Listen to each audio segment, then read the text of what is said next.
So let's talk about something I think a lot of us have felt. How do you make that sense of inner peace, that calm you get from practice, actually stick around? Well, today we're going to follow a Silicon Valley mindfulness guru on his quest for an answer. He went to a Zen master, and what he found was, well, it was not what he expected at all. Let's get into it. You know the feeling, right? You finish a session, you feel great. Calm, centered, maybe even a little bit enlightened for a few hours. But then life happens. An email lands, the kids start yelling, and that peaceful glow just seems to vanish. It's frustratingly common. And hey, it is not just you. This was the exact problem that Chade-Meng Tan was seeing. This is the guy who brought mindfulness to thousands of super smart, hyper-logical engineers at Google. He saw this pattern again and again and again. His students would have these amazing, life-changing breakthroughs in his class, only for the effects to just wear off once they were back in the real world. So Meng, being an engineer, wanted a systematic fix. He took his problem to someone with a much, much longer perspective, a Korean Zen master named Subul Sunim. The engineer wanted a technique, a new protocol he could roll out. But what the master gave him was something else entirely. And it all started with a single, really unexpected word. So these are our two main players. On one side, you've got Meng, the engineer. This is the guy who built a world-famous mindfulness program inside one of the most data-driven companies on the planet. And on the other, you have the Zen master, Subul Sunim, a keeper of ancient wisdom. It's this incredible meeting, the modern innovators sitting down with the timeless sage.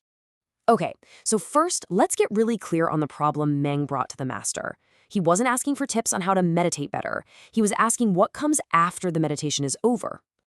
And here it is, straight from Meng himself. The transformation he was seeing was absolutely real, but it wasn't durable. It was like he had created this powerful spark for people, but he couldn't figure out how to keep the flame from just fizzling out. The program itself was a huge success, but the graduates were just sliding back into their old patterns. Which brings us right to the heart of it, doesn't it? The real challenge isn't just about achieving a state of peace for a few minutes. It's about sustaining it. How do you weave these incredible insights into the messy, chaotic fabric of your daily life so they don't just become a nice memory? So the monk's first piece of advice was kind of a curveball. He didn't suggest a new meditation technique or a stricter schedule. He suggested ceremony. Now, when the master says ceremony, he isn't talking about some stiff religious ritual. Not at all. He means creating these brief, shared moments that bring people together with a common intention. Think of it as a tool for generating a kind of collective energy that pulls everyone out of their own individual ruts and reminds them of a shared purpose. And here's the really important part. The master actually warned against creating some permanent, formal group, something that could get political or create its own problems. Instead, he said the magic is in these light-touch, occasional events, a shared cup of tea, a quiet walk, just a brief moment of silence together. These fleeting connections are actually way more effective for sustaining the practice. But the master didn't stop there. He went even deeper, and this is where we get to the real aha moment. He revealed a fundamental distinction between what most of us call meditation and Zen. This right here is a huge shift in perspective. See, for a lot of us, meditation is a technique to quiet the noise, to get to a state of calm. But the Zen approach, it's not about calming the mind. It's about accepting whatever shows up in it, calm, chaos, joy, pain, without getting knocked off your center. As the master says, the goal isn't a peaceful mind, it's an unshakable one. It's really the difference between trying to stop the waves in the ocean versus learning how to surf them, no matter how big they get. One is a temporary state you have to keep working for. The other is a permanent quality of being. Okay, but this brings up another question, right? If Zen is the goal, why are there so many different, sometimes conflicting, schools of thought and types of meditation? Meng asked this too, pointing out the tension that can exist between different Buddhist traditions. And the monk's response here was just so brilliant. He explained that a true master doesn't waste time arguing that their path is the best or the only path. They understand that all the paths are basically heading up the same mountain. Their job is much simpler and way more important.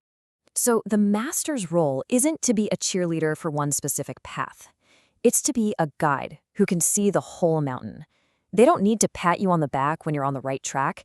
They just need to give you a firm, clear warning when you're about to wander off a cliff. So ultimately, practices like Vipassana or Samatha or Zazen, they're just different vehicles. They're all tools designed to carry you up the mountain. The destination, enlightenment, or that unshakable quality of Zen, it's the same for everyone. The tool itself is not the point. From there, the conversation gets really personal.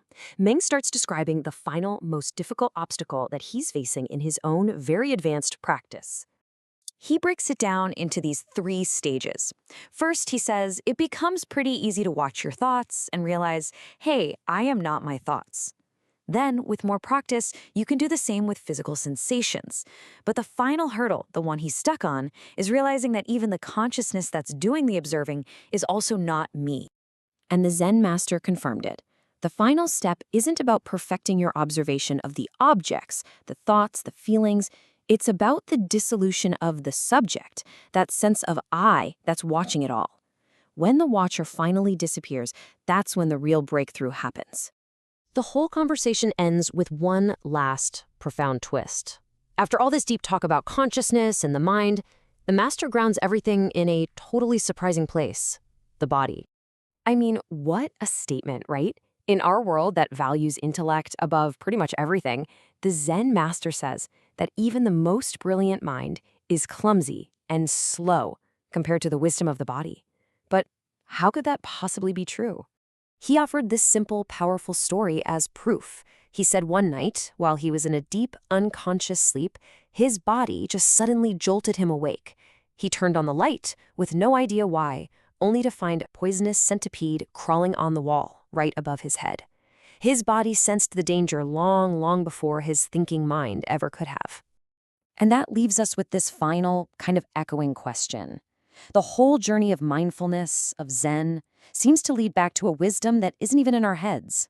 So maybe the ultimate practice isn't about thinking our way to peace, but about finally, truly learning to listen to the silent intelligence our body has carried all along. What is it telling you right now?